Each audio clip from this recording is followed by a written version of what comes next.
In a statement, Amnesty International USA, quoting Amnesty International Asia Advocacy Director, said, "The draft Anti-Terrorism Act categorically fails on every human rights benchmark." She stressed, quote, "If the Biden administration values the rights of the Sri Lankan people, they need to send a clear message to President Ranil Wickremesinghe that this law must be overhauled entirely or scrapped altogether," unquote.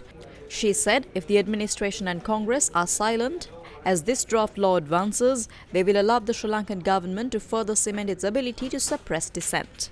She added, quote, "The proposed legislation is an insult to civil society in Sri Lanka, who have advocated for decades for legal reforms to protect human rights. This is far from a good faith effort on the part of the Sri Lankan authorities to improve or replace a bad law, and it is an effort to show up the government's ability to target and silence their critics," unquote.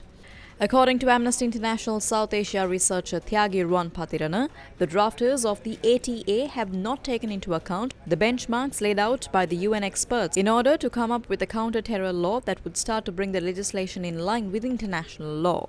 She said, "It is clear after the mass protests last year, the state has become even more willing to misuse counter-terrorism offences in order to target activists. This is reflected in new offences created that seek to classify acts of civil disobedience as terror offences."